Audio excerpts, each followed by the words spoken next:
Hey, this is Sky. Welcome to my YouTube channel.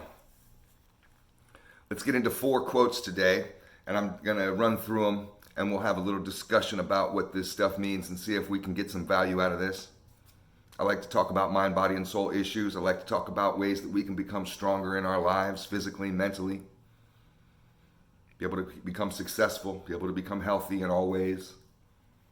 You can like and subscribe to my channel. I got all kinds of topics that I go through. This is 4 quotes by my favorite philosopher, or one of them. I have a few favorite philosophers. This one's by quotes by Pablo Escobar. You know who Pablo Escobar was? He might have sold a couple bags of cocaine also, but I know him as a philosopher.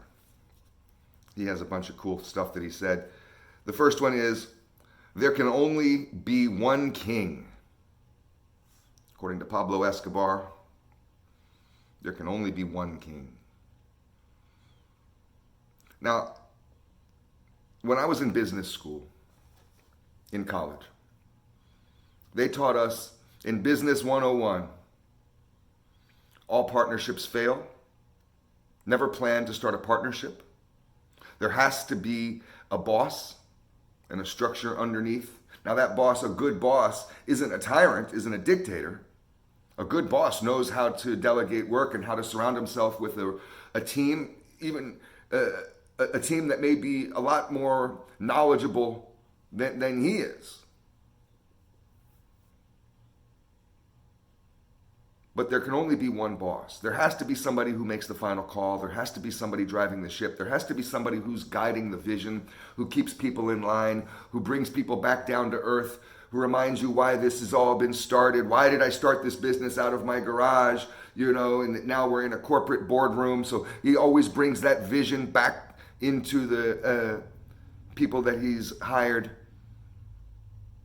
But in any kind of relationship, there's always going to be a leader and a follower. There's always going to be the alpha and the beta.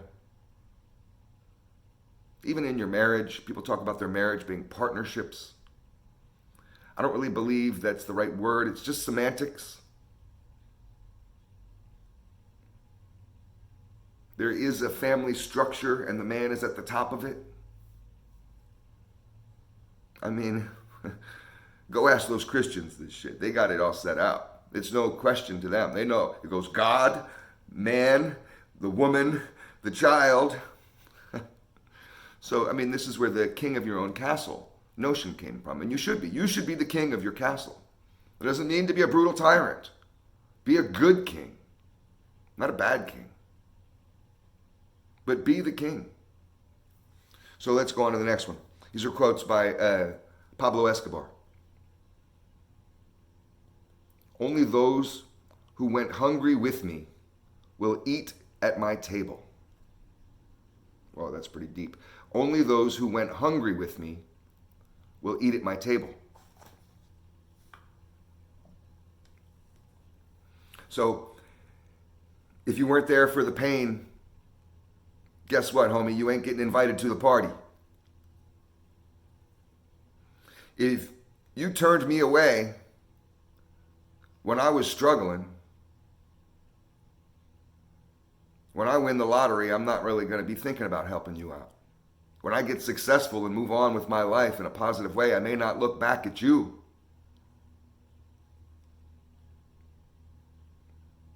And it's not that we all expect others to help us. I'm a firm believer of pulling yourself up by your own bootstraps, of helping yourself. God helps those who help themselves. It's not a gift. You don't win the lottery with help. You help yourself, and then the universe responds. I'm a firm believer in being self-reliant, self-sufficient, independent.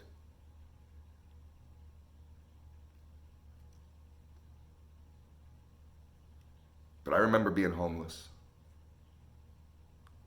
I remember who helped me and who didn't. And I'll never forget. I may forgive, but I'll never forget who turned their back on me. I'll forgive you. You'll answer to God for turning your back on a homeless family member. I'll forgive you for it. But I'll reward my homies that were with me, I remember when I was homeless and nobody wanted to give me a place to stay. Nobody. I'm sleeping outside. I had one friend on the earth. I knew hundreds of people all over the nation. I had one friend that was a buddy from high school that I used to hang out with. I contacted him and he was just like, fuck yeah. Come sleep on my couch. I got a spare room. It's small. And it was small. And he had bunk beds. It was like his old bedroom when he was a kid. Because this was a house he grew up in. And he ended up being the owner of it. His dad moved out and he ended up owning the house as he got older. And he still had that room set up. So I slept on these fucking child bunk bed, better than the bushes, man. Thank that motherfucker. I thank you for helping me out. I'll never forget that. When I got a little come up, a few years later, I gave that motherfucker 10 grand cash. Here you go. Don't even have to thank me. A few years after that, I was doing real well with my business. I had a lot of different vehicles and I had one extra car. It's first world problems. I had too many cars. I gave him a fucking Mitsubishi Eclipse. Here, just take it. I'd give that motherfucker anything. He told me a long time ago, man, you've paid me back. For all I did was give you a place to stay. You've paid me back and then some. I get to decide that, not you. I decide who can eat with me, you know, and the motherfuckers that weren't there for me, fuck them. So let's move on to the next one. These are quotes by Pablo Escobar, and feel free to chime in if you think that I'm right on time with some of these, or maybe if I got it backwards. Here's the third one. They may separate us, but they will never be able to destroy us. Let me read it again. They may separate us, but they will never be able to destroy us.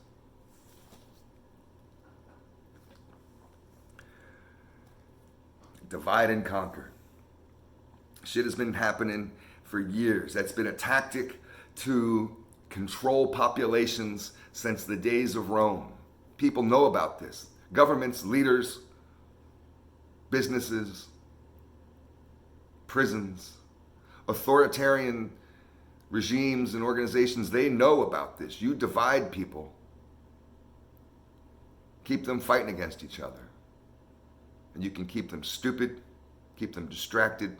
They're easy to manipulate, easy to drive towards fear and outrage, easier to tax, easier to oppress. They won't fight back. They're too busy fighting each other. Can always pin their frustrations against each other. Everything bad in the world is against your enemy, and your enemy's right over there. Why don't you go and poke him with a stick? This is what they're doing to all of us, especially men. There's an attack on manhood, on masculinity. And we got motherfuckers arguing over race, arguing over bullshit. That's what they want us to do. They do this to you in prison. This is where you see it so successfully. Anytime a motherfucker hits a joint who is a unifying person, who can unify the gangs, unify the prisoners into one camp, that motherfucker will be shipped out, buried into the bottom of the fucking prison. They'll put him in a dungeon somewhere and you'll never see him again. They do not want people who can unify.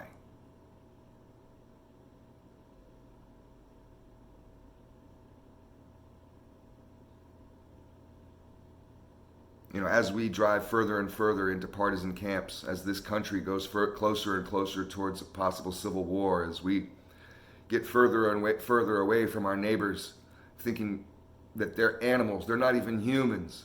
Just remember, this is all a trick being done to us to separate us.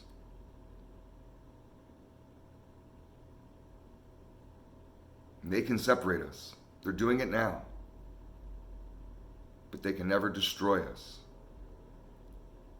Because within a day, an hour, all we all have to do is come together and unify, and we can swell up. create this world into the place we want to have it be. We can have that tomorrow. We can have a utopia tomorrow. All we have to do is decide upon it, get together and decide upon it. You think men getting together and deciding upon a goal can't accomplish it? Look what we've built. Let's go to the last one. These are quotes by Pablo Escobar, famous philosopher. You might have known him as a guy who sold a couple bags of cocaine. It's a funny story about Pablo. He was freezing on the run from the federales with his wife in like a mountain cabin. May have been a mountain mansion, but it was in the mountains and it was cold and it was snowing and it was freezing. He's gonna die. He's like, fuck, we're freezing to death, literally freezing to death. They ran out of firewood for the fireplace. So he starts burning money. $1 million at a time, thousands of dollars at a time, over the course, and kept him warm. Just sat there and burnt money, watched it go up in flames. He burnt several $1 million that night. Doesn't matter. They make it again in an hour. Here's the last quote. Nothing gives a fearful man more courage than another's fear. Let me read that one more time. Nothing gives a fearful man more courage than another's fear. I mean, it's basically misery loves company, but fearful little weak motherfuckers are vampires. They're vampires. They're leeches. They get their energy. They're sucking their energy off of anybody they can, and their goal is to drag you down to the bottom of that river with them and toil and struggle and be miserable with them. They don't want you to go out and be productive. They want you to stay with them and get fucked up and chase vice and to go nowhere. This is what you'll see at the bar. A line of motherfuckers running from themselves. This is why I like the gym, because what you see at the gym is a line of motherfuckers chasing their own struggle, knowing that on the other side of this fucking struggle is greatness. It's like the exact opposite mindset. A fearful motherfucker wants to surround him with a whole crew of fearful motherfuckers. I noticed this when I went sober. I had my group of friends, guys that I had been hanging out with for the last 7 or 8 years, every day. They all disowned me.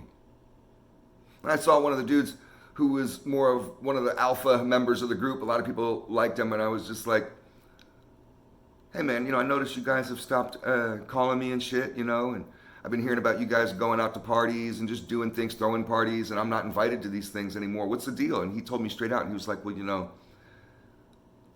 since you went sober, you're dead to us now. That was no joke. That was real.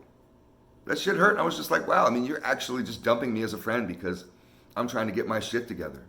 But it's like, why? Why can't you just accept the fact that I'm not drinking anymore and I have a liver problem that prevents me from doing it? And this is a good thing. I'm an asshole when I'm drunk. You should be happy that I'm fucking not turning into a raging drunk anymore. But weakness wants to be around weakness. Nothing gives a fearful man more courage than another's fear. Pablo Escobar, you're a fucking genius. Rest in peace.